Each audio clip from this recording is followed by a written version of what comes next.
So good morning, good afternoon, and welcome to today's congressional briefing on Moms in Crisis, how the pandemic and formula shortage have fed the maternal mental health crisis.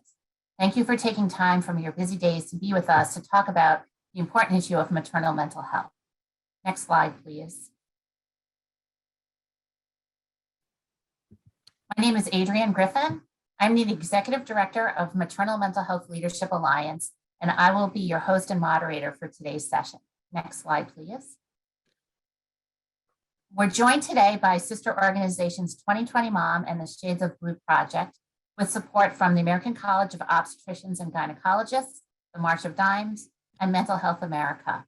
We also are working in partnership with the Congressional Mental Health Caucus, the Bipartisan Maternity Care Caucus, and the Black Maternal Health Caucus. And today's briefing is made possible by generous funding from Sage Therapeutics.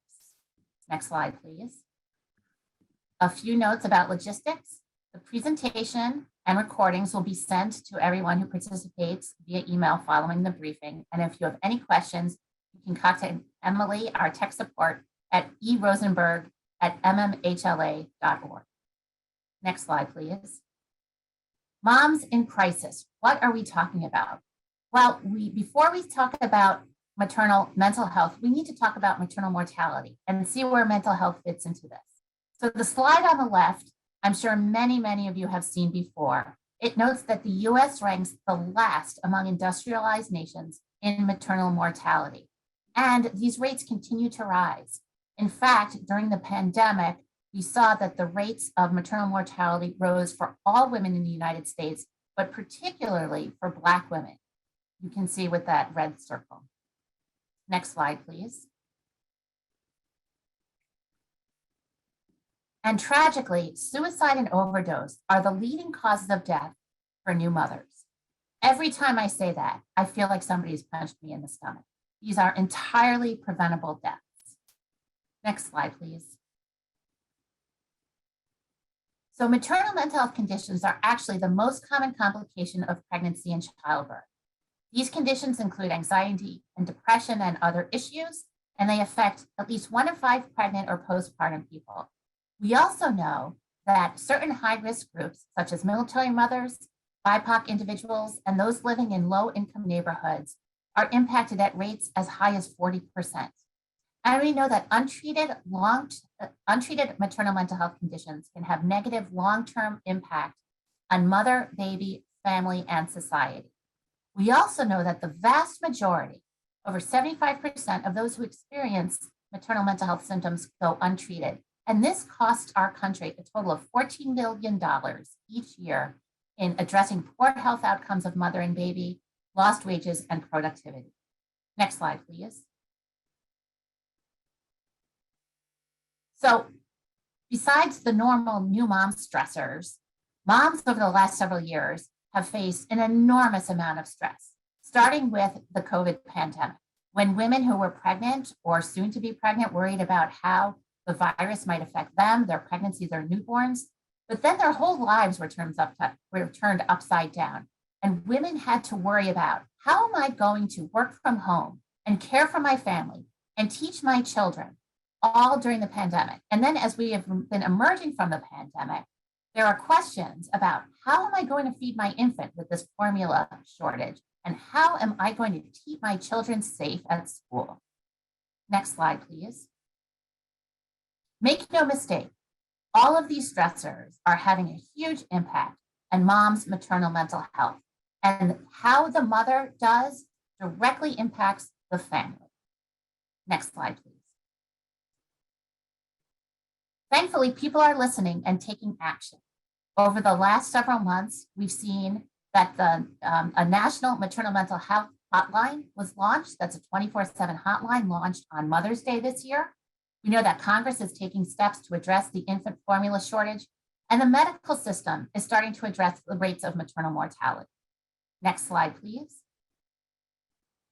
So here's a quick overview of today's briefing. We're going to hear from some congressional leaders, as well as experts in the field of maternal mental health, and a mother with lived experience who will share her story. There's a few pieces of legislation that you will hear referenced So I just want to highlight those. First is Into the Light for Maternal Mental Health and Substance Use Disorder Act. This has two specific provisions, which is to provide grants to states to create programs to address maternal mental health, as well as funding the National Maternal Mental Health Hotline. The second piece of legislation is the Triumph for New Moms Act, which would create a national task force and strategy. And both of these pieces of legislation have been included in the House Energy and Commerce Mental Health Package, and hopefully in the Senate package. We also hear about additional policy programs and practices, particularly about funding community-based programs in response to the infant formula shortage. Next slide, please. We are first going to hear from two strong maternal mental health advocates. The first is Assistant Speaker of the House of Representatives, Representative Catherine Clark, Democrat from Massachusetts. Representative Clark has long been a champion for maternal mental health. In fact, she introduced the first legislation that provided funding for state grants to build out maternal mental health programs.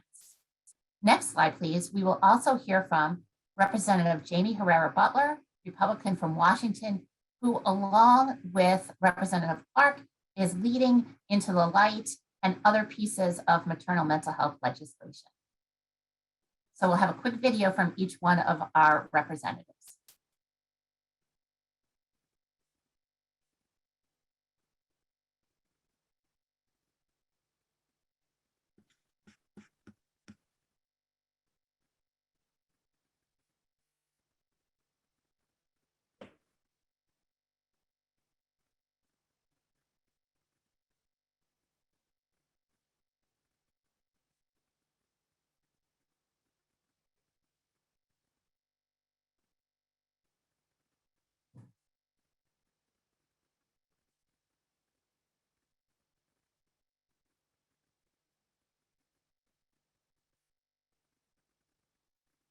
With our moms, but we are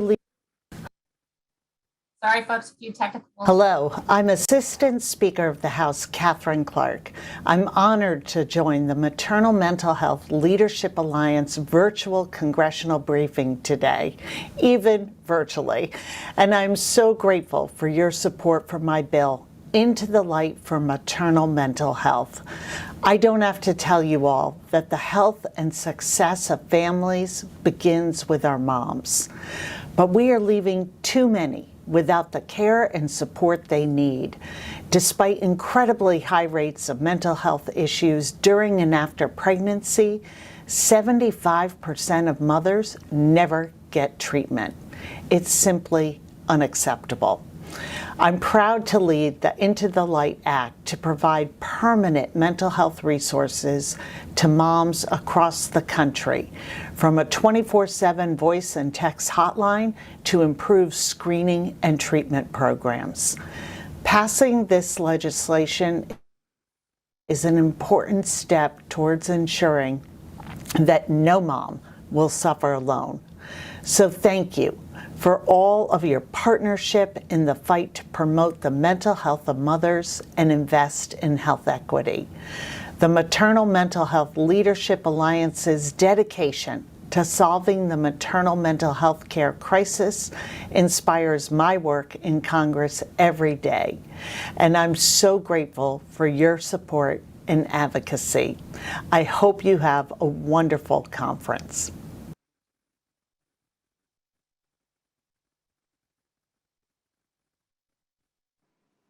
Hi there, this is Congresswoman Jamie Herrera Butler.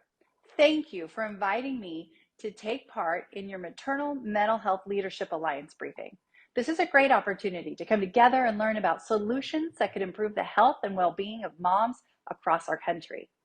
As co-chair and co-founder of the bipartisan Maternity Care Caucus, my focus has been on increasing the well-being of moms and babies. One of our initiatives is expanding mental health resources for moms. Maternal mental health conditions, including substance use, are the most common complications of pregnancy and childbirth. Alarmingly, it affects 1 in 5 mothers during pregnancy or in the year following childbirth. Maternal mental health conditions are strongly related to maternal mortality. Suicide and overdose are the leading causes of death for new mothers in the U.S., accounting for 3 in 5 postpartum deaths. Yet these deaths are preventable. That's why I worked on the Into the Light for Maternal Mental Health and Substance Use Disorders Act. This bill authorizes grants to states for screening and referral of moms with maternal mental health conditions. It also authorizes, for the first time, the newly launched 24/7 voice and text maternal mental health hotline. I am so proud to have worked on both of these initiatives to help moms in crisis. Thank you so much for inviting me to speak with you and for working alongside us to pass the Into the Light Act. Thanks and take care. Again, we are so grateful to our congressional leaders for moving these issues forward, paying attention, writing legislation, and providing funding. So it is my honor next to introduce Mariel Mendez, who is the mom of two beautiful little girls. She lives in Seattle, Washington, and she's going to talk to us about her experience. Good morning and good afternoon to you all. As Adrienne mentioned, I am Mariel Mendez, and I am the mother of my daughter Milea, 3 years old, and Camila, almost 1 year old. And today I'm here to share my story, a story that represents a shared experience for 1 in every 5 women in this country, a shared experience for almost 800,000 mothers in our country. I remember gasping for air and feeling foreign to myself. I had my first anxiety attack when I was 7 months pregnant with my first child. I didn't have the words to explain to my husband, to my mother, or to my friends what I was feeling. Everyone said it was normal to feel stressed with the arrival of a new baby, Milea. But normal? I didn't know what normal entailed. I had a traumatic birth with my first child. My epidural procedure failed after the needle was jammed into my back, despite asking them to stop. I was alone during that procedure with no one to support me or ensure I had a good birthing experience. The injection sent immediate pain through my neck and up my skull. I birthed my daughter with an oxygen mask, and I blacked out the first week of my baby's life due to the excruciating spinal headache. My mother was with me to help me with the transition into motherhood. She left when Milea was 2 weeks old. I was alone, no one to help, no community. I was trying to forget my traumatic birth story, heal from the infected wounds, and bond with my baby despite the lack of sleep. All of this while navigating my anxiety and depression that started creeping in during my pregnancy. Next slide, please. I remember holding my baby and crying, wondering what I had done to feel so distant. I tried to explain to my pediatrician what I was feeling. I again was told it was normal. Next slide, please. The days, weeks, and months passed. I sank deeper into desperation, feeling guilty, distant, and helpless. I called my mother crying, asking for help. I cried because I felt like I was failing as a woman, as a mom. I was trying every single day, praying, anything really, trying not to give up. But there were days I felt like not waking up. Survival was slipping through my fingers. I didn't know what to do or how to help. Finding help felt almost impossible. Through my tears, I remember having to feel vulnerable and tell both my OBGYN and my pediatrician I wasn't okay. They asked me if I had thoughts of harming myself. I did not at that point, but living also felt really hard. I was referred to an agency for help. Weeks went by before anyone called me.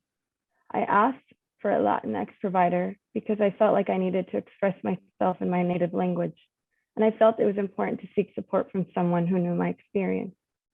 There were none. I was finally matched with a provider who had expertise in maternal mental health, but did not speak Spanish nor identify as Latinx.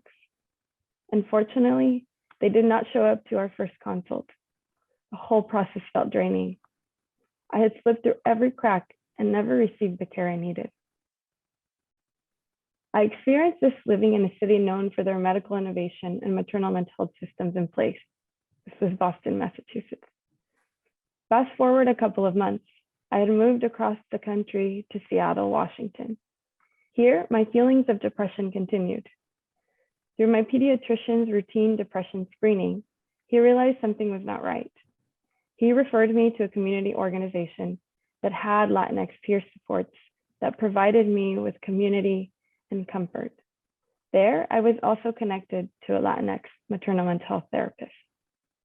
This network, composed of my pediatrician, my therapist, and the community organization, continue to support me today. My second child has severe dietary allergies and has faced a really difficult first year of life.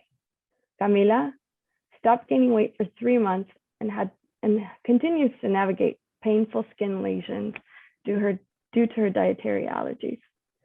She can only have one formula, and the formula shortage has only made things more difficult for all of us. My feelings of isolation and fear have crept back, especially as I am constantly searching store to store for the one can of formula that her body can take. Our network has supported us through the illness, through my anxiety, and again now with my second child through this formula shortage. Next slide, please. So where do we go from here? My experience isn't unique, but my experience is that of mother with a graduate level degree, with medical insurance, and with the knowledge of navigating the siloed health system that lacks maternal mental health integration. I asked for help because I knew something wasn't right. I knew what postpartum and anxiety and depression were. Even then, I couldn't get the help I needed when I needed it. I share my experience in 2 places because in one place, the medical system didn't recognize my need for help. In another place, my child's medical provider had the training to recognize and refer to a community agency that matched my cultural needs. The community agency supported me and connected me with the supports that I needed. My story is an example that all levels of support are needed to help our mothers. My story also shows that when moms are not taken care of, our children are not cared for. If we care about our babies, we must care for our mothers and caregivers. My story is a call to action to create systems and pathways that are accessible, timely, and responsive to help moms survive and thrive, to train and bring knowledge to the medical community to improve screening, diagnoses, and referral to concrete supports, to support community efforts and workforce development that allows all moms to see themselves in support. This is important more than ever. So I leave you with this quote: providing maternal mental health supports not only heals our mothers of today, but it also heals our mother's mother and our future mothers.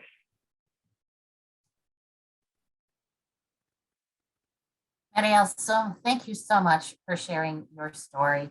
We know that every time a new mother hears the story of another mom who has struggled, that mother is then empowered to talk about her experience and reach out for help. So we are so grateful for your honesty and for your emotional tribute, and just so grateful for your time.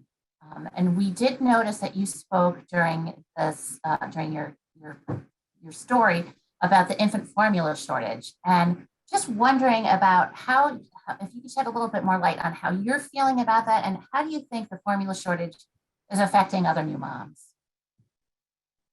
As I share, it is really scary to have to be in a position where you just don't know where you're going to get that next sort of feeding for your child. And, you know, in my particular situation, my child had to try a vast majority of formulas, including the most hypoallergenic formulas, and she did not respond well to them. And so I think about the parents who have to make the really hard decision of giving their children whatever they can find, even if that means that there could be further medical or health issues. And that's just a really awful place to be as parents. You know, not only the anxiety of, you know, having to, you know, go store to store and search for any can, but knowing that you might have to make a really difficult decision and possibly put your child's health in jeopardy is just a really hard place for parents to be. Thank you for sharing all of that. And we realize once again that there are so many things that impact mom's mental health, things that we could never have imagined, like a worldwide pandemic and an infant formula shortage. So thank you again, Mariel. We are so grateful for your being part of our discussion today. Thank you all. So our next speaker is a dear friend and colleague, Joy Burkhard, who is the founder and executive director of 2020 Mom. Joy not only brings over 20 years of experience in the insurance industry, but her family has also been touched by mental health conditions. Joy is a passionate advocate for mom's mental health, and she's going to talk to us about the work that she has led in California. Thank you for being with us, Joy. Great. Thank you so much, Adrienne. And we can advance to the next slide. A little bit more about 2020 Mom. We are a 10-plus-year-old organization whose mission is to close gaps in maternal mental health care. Next slide. Our core project work includes convening thought leaders, issuing reports and briefs, and providing technical assistance on policy and healthcare systems change. Next slide. I wanted to reemphasize that there's a range of maternal mental health disorders. It's not just postpartum depression, and share that new onset of these disorders happen nearly as frequently in pregnancy as they do in the postpartum period. And we also need to be very concerned about the high numbers of young childbearing age women with pre-existing and untreated anxiety and depression. As we heard, the formula crisis is adding fuel to the fire. Next slide. I wanted to point out that suffering is extremely profound in some cities, and most notably in Houston and Phoenix. Mothers there have been suffering severely, both by the formula shortage and having the highest rates of maternal depression in the country. Next slide. The field of maternal mental health is complex. There are many multifaceted barriers that both patients and healthcare providers face, and there are certainly no one-size-fits-all nor simple solutions. Next slide. Well, why is this, you might ask? Our research has shown that there are 4 Ps, or 4 primary barriers and opportunities. The first is prevention. Here in the US, we fail to provide young families with basic social services and supports like paid family leave, childcare, addressing social determinants of health, including food and formula insecurity and racism, and providing healthcare coverage and community-based supports. The next P is payment and payers. The separate payment system for mental health care in America, called carve-out system, complicates access for both providers and patients. Providers, most perinatal providers, those that serve women in pregnancy and the postpartum period, lack formal maternal mental health education.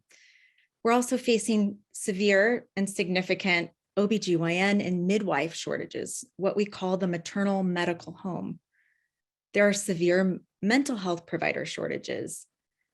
And finally, there's misalignment with reimbursement to incentivize detection and treatment of these disorders. And the last P is performance measurement.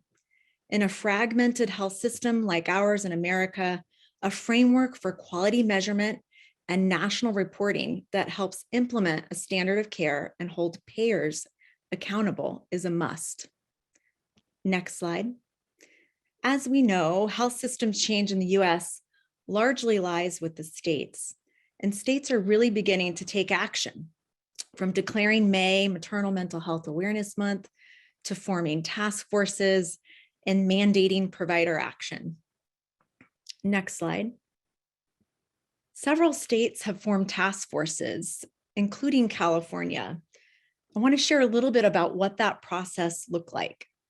The task force in California was formed at the urging of the state legislature and included multiple public and private players, and called for a report to be issued back to the legislature and to the public. The task force studied the maternal mental health research and the field. It identified multifaceted barriers and opportunities similar to those 4 Ps that I mentioned earlier. And finally, it issued recommendations to cross-sector players, including payers like private insurers and Medicaid agencies, hospitals, community-based organizations, provider associations, and government agencies. Next slide.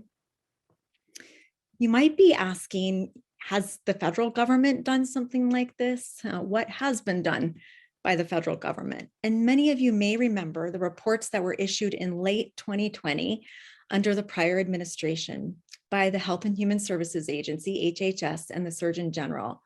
And those reports really focused on the maternal mortality crisis. What did those reports say about maternal mental health? A little bit, and I'll go over what those reports said. First, there was a call to action to extend Medicaid 12 months postpartum for substance use disorder. The framework also called for the creation of a provider maternal safety set of guidelines for the postpartum period, but not specific to maternal mental health. The guidelines also suggested postpartum depression be addressed for those with access to home visiting programs. And the report called for running a challenge to identify programs with promising outcomes addressing postpartum depression in rural communities. And finally called for an awareness campaign to ask women to tell their providers when they're suffering. While these steps are small steps in the right direction, they focus only on the postpartum period. And in one case, I believe is ill-informed by asking women to speak up rather than recognizing when a woman does speak up, often help isn't available. Next slide. Lastly, I wanted to emphasize that extending Medicaid coverage through the postpartum period is foundational, and great progress has been made there, not limited to substance use disorder. And yet we know that the health system is still not positioned to diagnose and treat these disorders. Next slide.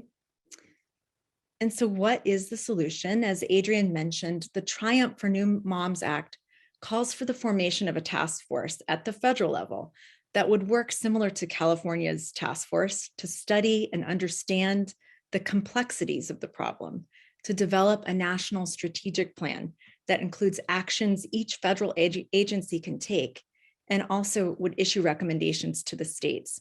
This is foundational and a foundational step for mothers, communities, and providers across the country. Thank you.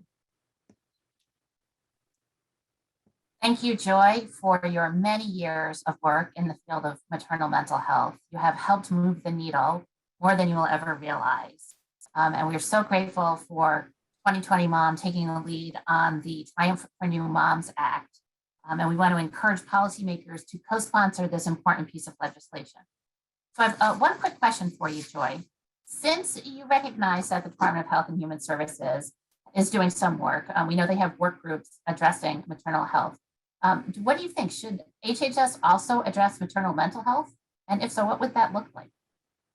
Yeah, I appreciate the question. There are some existing work groups addressing maternal health, which is critical. And we, applaud the important work that HHS and federal agencies are doing there. But as I mentioned in my presentation, maternal mental health is very complex, and it deserves deep and undivided attention by HHS and our agencies. And that's what's needed to solve the crisis in America. And further, the Government and Accountability Office, the GAO, found in a study that they did of maternal health work within HHS that the work group members that do exist reported competing priorities, and that the federal agencies struggled to coordinate. This temporary task force that the Triumph for New Moms Act calls for would prioritize maternal mental health and provide for these critical structures to ensure proper coordination and prioritization. Thank you for that great question. Yeah, thank you. I do want to just reiterate, and you'll hear this over and over again, mental health issues are the most common complication of pregnancy and childbirth, and we ought to do more. I just want to point out that the United States Preventative Service Task Force has given the same recommendation, a grade of B, for screening for gestational diabetes during pregnancy, as well as for maternal mental health issues.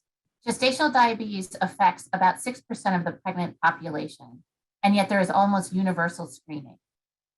Meanwhile, maternal mental health conditions we know affect at least 20% of the pregnant and postpartum population, but screening is left up to each individual state, health system, hospital, obstetric group, and provider. So we have wide disparities in screening that we do need to address. And when I talk about screening, I also mean education. So thank you, Joy, for, again, all of that work. And we're hoping that if Triumph passes, that this is the kind of work that this task force will highlight. Okay, so our next speaker is a delight to introduce Dr. Mary Kimmel of the University of North Carolina at Chapel Hill. Dr. Kimmel is a reproductive psychiatrist with training in both psychiatry and obstetrics. She leads a statewide effort in North Carolina to address maternal mental health, and she'll be talking about that program. Thank you for being with us, Dr. Kimmel. Well, thank you for having me here today. And I'm so honored to be here to advocate on behalf of my patients, their families, my colleagues in mental health, and my colleagues who are on the front lines in pediatrics, obstetrics, family medicine, and working in general medicine. And I want to just say that the reason I think our program is very aptly named, because when we support maternal mental health, it truly does matter, and that the positive effects of that reverberate through our communities when we focus on maternal mental health. Next slide. So my work as medical director of NC Matters has been made possible through the 21st Century Cures Act and through a no non-federal match, which I think has been critical to help us overcome those barriers to get a program like this going. And today I'm excited to show you our successes. Next slide. So this work really takes a team, and over the past 4 years, we have been able to bring together an amazing group of individuals who have diverse expertise as well as diverse backgrounds that has made our team stronger and has made our successes possible and has made our dreams, made us think about new dreams. Next slide. But at the center of this is always our patients and the individuals of our state. And so these are the kinds of things that we have heard actually prior to the pandemic, throughout the pandemic, and now with the infant formula shortage. And what I want you to think about is how complicated it is to look at these and to know, are these worries adaptive? And many times they are adaptive. And when are the worries that are keeping individuals and families from having the kinds of lives that they want? And thinking about the amount of strain that that's having to go through these thoughts is having for different families. And also, I think it really highlights that mental health needs, that any one of us can have greater mental health needs at different times, depending upon the things that are happening. And I think the pandemic certainly showed just how many people are dealing with depression and anxiety. Next slide.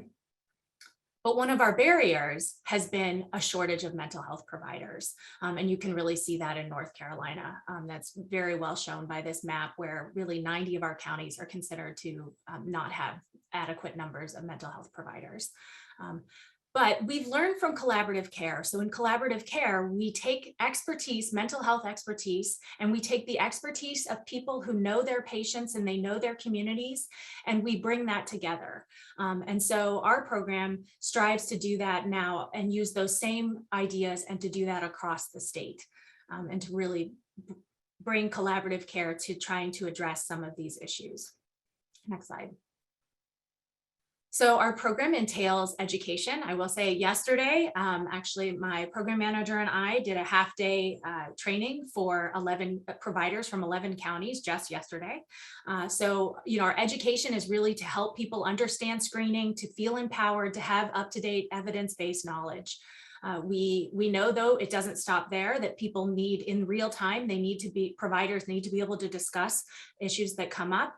And so we have a consultation line that is from 8 to 5, where we can specifically talk about, specific questions such as this medicine that my patient is taking. What do you think about that? As complex as this patient has a number of complex needs and all around in her life, and how can we problem solve together and support one another, supporting her and her family. And of course, that means we have to have resources to connect people with, and community. We must be connected with the communities and be able to direct people to resources in their communities. And finally, telehealth has really been a game changer for us. It has enabled us, we have many rural counties. It has enabled patients who before would have had to drive, and many of them may not have been able to make that drive to centers to get expert care in perinatal mental health. And now we're able to use telehealth to meet with that patient and to help her team and her come up with a wellness plan. Next slide. We've found great partners in this, and we've really found ways to amplify their work and for them to amplify our work. And one example of that is working with the Perinatal Quality Collaborative North Carolina. And we've been bringing together our efforts in terms of screening and helping screen both for substance use disorders as well as other mental health needs, and to bring that even beyond screening to really conversations that lead to helping people get connected to the resources that they need. Next slide. And as you can see, we've got hearts in a lot of our counties. I'm still, working to get hearts in the other counties. Those are all counties where we've had providers call. You can see we've had real success in getting, we've had many providers calling us and many providers trained. But I also want you to think about those numbers also don't reflect how that is reverberating out, and that each of those calls means that person feels better and more empowered. And they're also sharing that with their colleagues and with their community, with their patients and with their communities. Next slide. And you can see our calls continue to go up, I think reflecting that really. The other thing I want to point out is that from my calls with providers, I've really learned how much we support one another. We know that one of the biggest issues and one of the reasons we have a provider shortage is because of burnout. And so we provide this ability for us to talk and to connect and to problem solve these things and to empower one another. And so I think that's why we continue to also see continuing growth in our program. Next slide.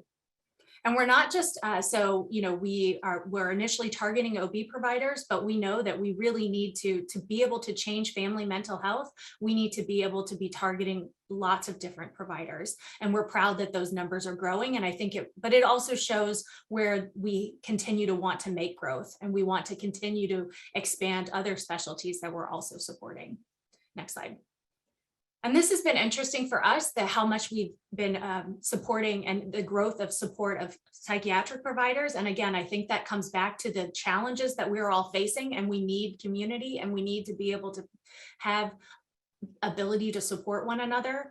And that I hope that actually helps mental health providers stay in their communities. Next slide. So these are the things that we've learned where there's still gaps, and some things that we know where we want to go.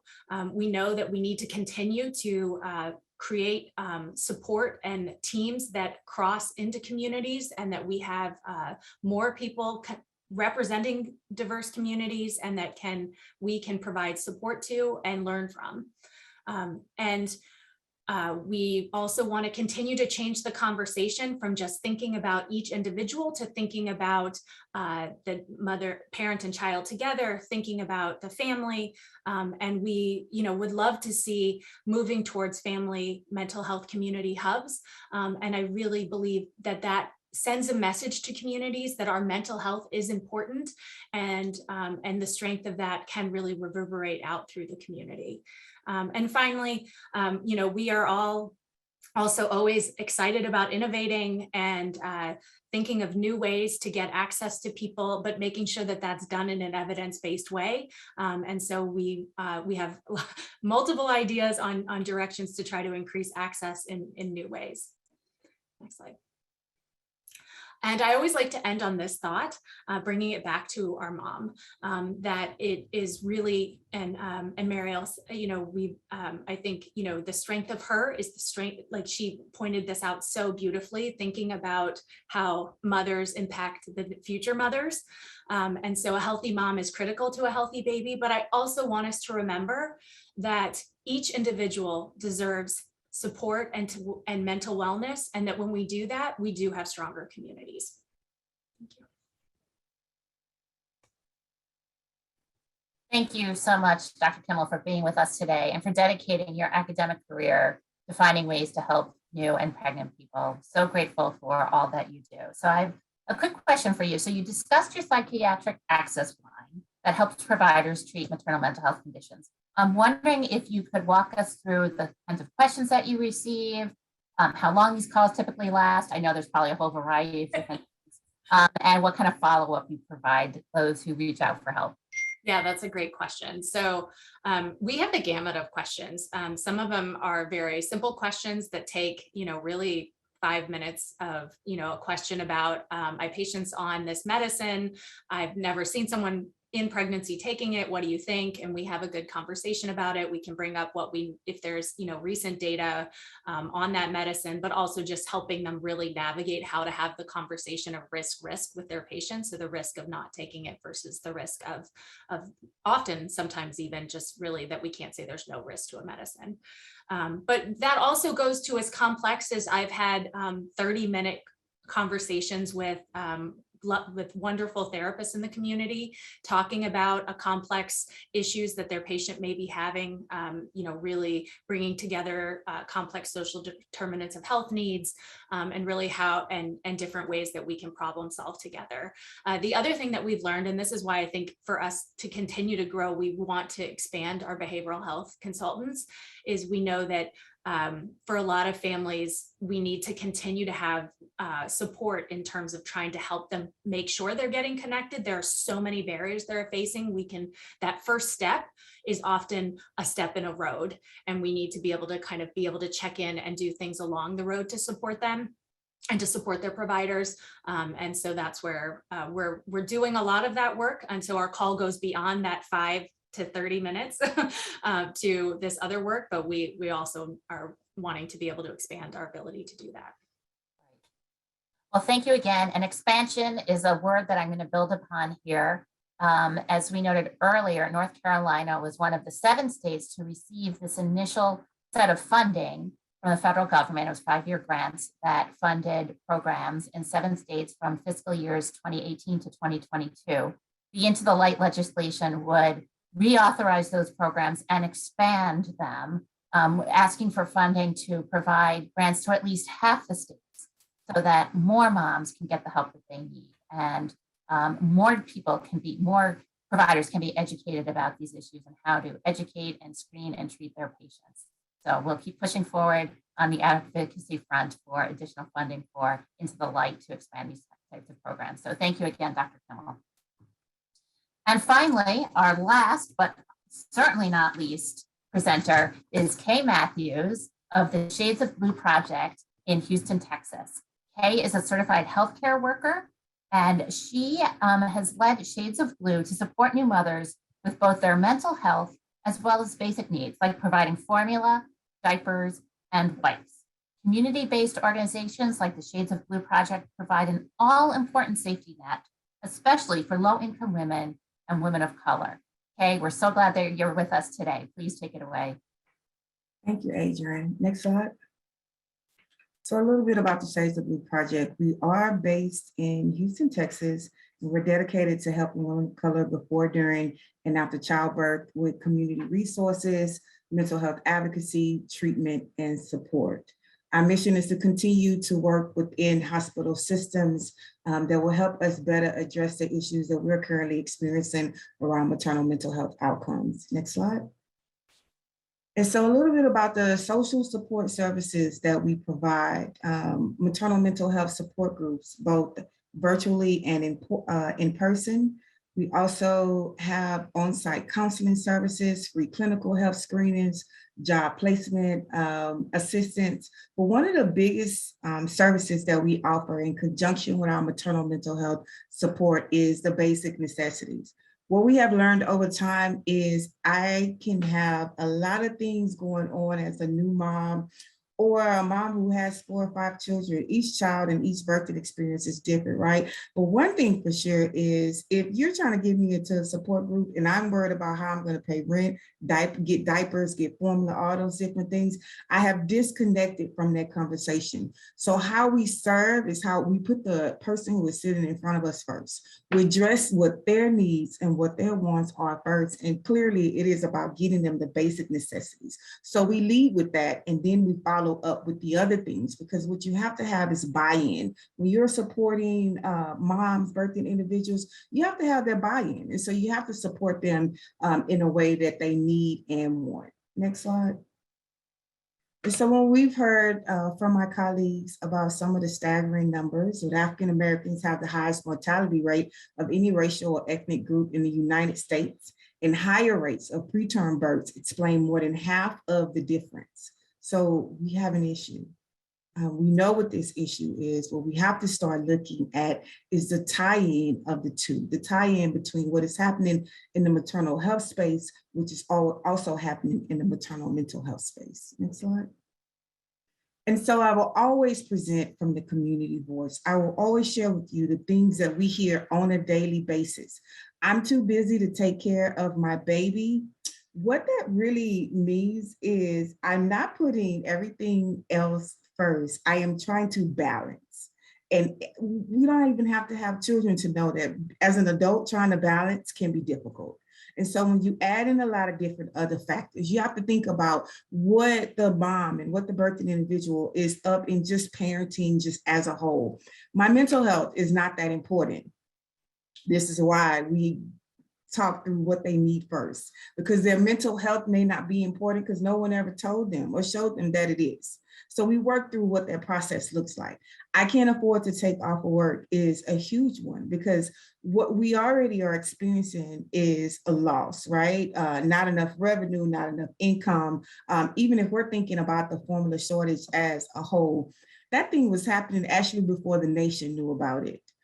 Because we work from sun up to sundown, taking phone calls from moms, we know that this shortage has actually started before people knew about it. And so if I'm struggling in my everyday things, and then you keep throwing things at me, how mentally debilitating is that? So if we're not taking in account in any situation the mental health of these individuals, this is where we're losing. This is where the fight gets a lot rougher than it has to be. We got to stop. We have to stop and start paying attention to all of these different factors. Next slide. And so we know the problems, but I'm more solution driven. So here are some of the solutions that we know work. We certainly know and will continue to hear about one-on-one models, meaning peer-to-peer support, meaning I can identify with what you're going through, see how we can work together. Shared decision making. You cannot make decisions for your clients or your patients without them. You have to inform them and then make that decision with them. It works out a lot better. When we think about it, I think so often one of the examples used is the patient who misses an appointment continuously, right? Shared decision making. Are you talking with her? Are you seeing like what's going on behind the scenes? Why is this happening? We have to slow down just a little bit. But that shared decision making is what we have to start to lead with. And then we know group models like peer support led groups, structured and support group support still work as well. And then community health worker programs, because as a licensed community health worker, I know the strides that we take, the hands-on community engagement that we have, and that partnership that is needed with other healthcare professionals is imperative going forward. Next slide. And so our collective efforts within the Shades of Blue project have been through our Inspire method, which we created for the community with community involvement. Next slide. And so we know that traditional approaches, or what we've seen is traditional approaches to addressing postpartum depression or any maternal mental health complication amongst women of color have proven to be lacking based on our numbers, and you're seeing them. The Inspire method presents what we call a non-traditional approach, which is a journal-based program that we created. I personally come into this work from my own experience. I struggled in the postpartum period because no one was tying infant loss and postpartum depression together. They just weren't. And so I struggled to find my own way and to create something for myself. And when I created it for myself, I had to share it, because I'm a firm believer that if I'm struggling, I'm not alone, but I need to share that so someone else doesn't feel alone. So the Inspire method was created from my own experience of journaling, writing those things down, coming up and trying to stop the insanity that was really happening. We talk about insanity, but we don't really explain it in an effort. What I wanted to do on a daily basis is figure out how can I do something that is going to make me wake up every day. And that ended up being the word inspired, but it needed to be more than that. Next slide. It needed to be something that I could do on a daily basis, involve others, which was asking for help, which is something that can be difficult sometimes, because if you don't know what kind of help you need, it's difficult to ask for help, right? But surrounding yourself with folks who will be able to help you navigate what help actually looks like. Nourishment and exercise. Nourishment is just at some point in time eating in that day, in that period, taking time to do that. Exercise is moving. I call movement, singing, dancing, getting up, moving, not sitting in my chair all day, thinking about it from the most basic level of how we are approaching this. Spirituality and prayer. I know within our culture, religion is a big piece. It can be hurtful at times. It can also be good. And so we can't leave it out because it makes us uncomfortable. So spirituality and prayer is kind of where we sit. It's a medium to be able to have a conversation with folks without it ending in some type of battle. Patience, we're not born with it. It's something that we learn over time, but it is necessary in this process. In order for things to change, you first have to identify it. I think we skip over when someone walks up and says you need to change that and they're not giving you any details. You have to identify that for yourself. So identify and initiate change is the next I.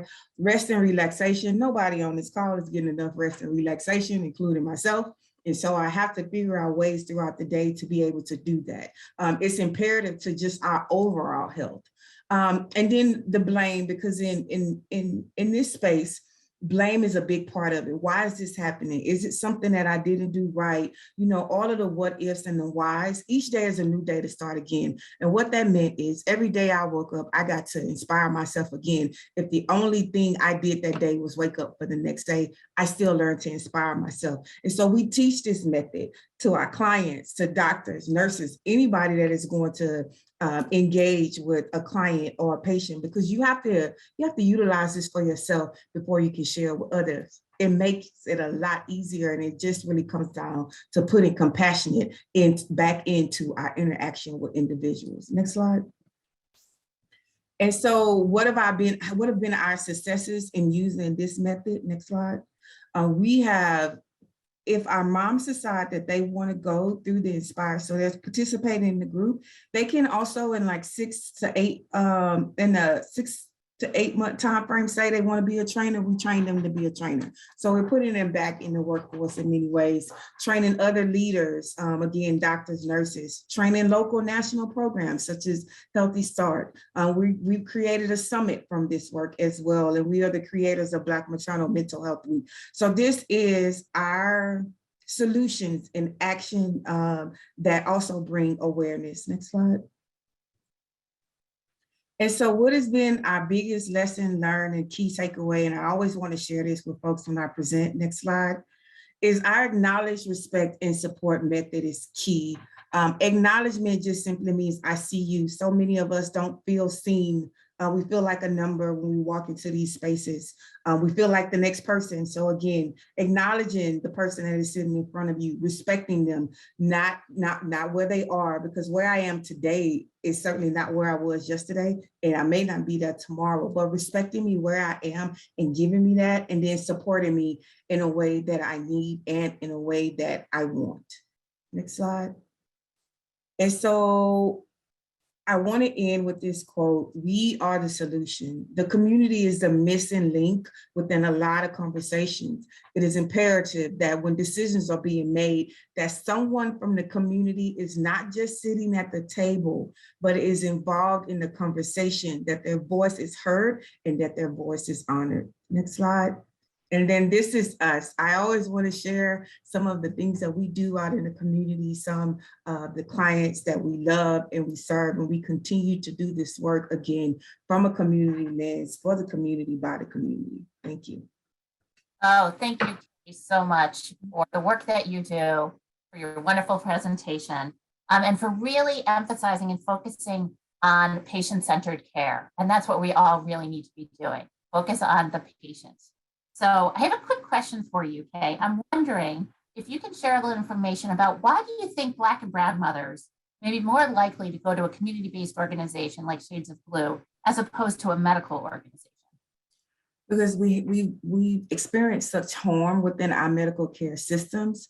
We want to identify with the persons that we are sharing our intimate information with. I mean, there is a time and a place for both. And so we see the barriers that exist within, I have to sometimes talk my clients into going back to these hospital systems or back to these clinics, even if it entails us going with them, or having a conversation with the providers there. But we have to start again to see the value that community brings into the healthcare system. We won't have these issues if we are partnering together and we're really working together, because if just thinking about it from a family position, if my auntie tells me something, I believe her and I'm going to roll with it. So the aunties, the grandmas, they're looked at that's what a community-based organization is. You go there, you get the comfort that you need, you're talked to, and you're treated how you should be. That should be the same within our medical care. And so there has to be a collaboration between the two that, again, truly values and honors what is happening in our communities. Yeah, I just remember so much when I was going through postpartum depression. All I wanted was for somebody, some grandmother, aunt kind of person, to basically give me what I call the virtual hug and say, it's okay, honey. Well, people go through this. We are going to get you connected with resources and you're going to get well again. Love this idea of the virtual hug. So we just have time for a couple of questions. Kristen dropped something in the Q&A about, do you think it would be helpful to have a mental health urgent care for mothers that would be more beneficial for the government to approve? And Joy, I know you typed something back in the chat. Could you just share what you responded? I'll just share that those who have been following the larger mental health field have seen that there is a movement to create mental health urgent care centers. And we certainly believe that those centers would be very beneficial to mothers as well. And of course, those centers be trained in the nuances of maternal mental health disorders. Right now, we often see that women finally do speak up. Maybe they haven't been screened or have spoken up with one provider, not received the treatment they deserve, as we heard from Marielle, and then finally do decide to go to the ER because things are so challenging, and they are held for 72 hours, perhaps without access to their babies, finally see a psychiatrist who releases them after doing a review back into the home and community without a treatment plan, without a provider, and without a diagnosis. It's just not working. So the concept of urgent mental health urgent care really would matter for mothers. Absolutely. So we are just about at the end of our hour. We want to be respectful of everybody's time. We, again, are so grateful to our presenters today. And we do have one more congressional leader who is going to share some information with us. Representative and Dr. Larry Bucshon, Republican from Indiana, is leading the Triumph for New Moms Act, which would create that national task force and strategy that Joy had mentioned. So we have a short video from Representative Bucshon to close out our presentation today. Hello, I'm Representative Larry Bucshon from Indiana, and I'm excited to join you all virtually here today at the Maternal Mental Health Leadership Alliance virtual congressional briefing. With Indiana having one of the worst maternal mortality rates in the country, I am proud to lead the Triumph for New Moms Act, which aims to establish a no-cost interdepartmental task force to address the U.S. maternal mental health crisis by closing gaps, eliminating duplication, and coordinating federal resources towards maternal mental health. This task force would also work closely with state governors to alleviate the maternal mental health challenges in their states.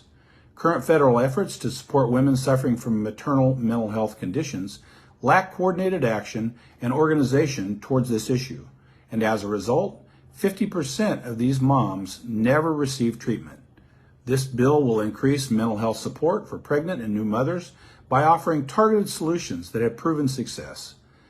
As I work with my colleagues on passing this important piece of legislation, I appreciate your advocacy in pursuing better support for future generations of mothers and children. Together, we can tackle this crisis and improve maternal mental health conditions in new mothers and their children. I look forward to continuing to work with you all as we get this bill across the finish line. Thank you again for your dedication and commitment to the Triumph for New Moms Act, and I hope you have a great briefing. Great, thank you so much. So somebody did type in the chat, is there a call to action? Yes, there is.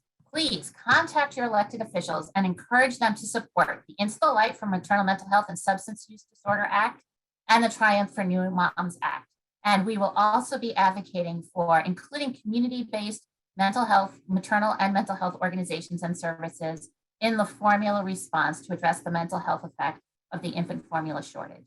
And here's a link to the March of Dimes website that actually has a very easy to fill out form to support some of these pieces of legislation. Next slide, please. Again, we will send out the presentation and the recordings following the briefing. And again, if you have any questions, you can contact Emily E. Rosenberg at mmhla.org. Next slide, please. And thank you again to 2020 Moms, Shades of Blue, and our various partners, and for Sage Therapeutics to support this briefing. And final slide, thank you, all of you, for taking time to be with us today, for advocating on behalf of new moms and families, for helping those new moms and families get off to their best start possible. Thank you and enjoy the rest of the day.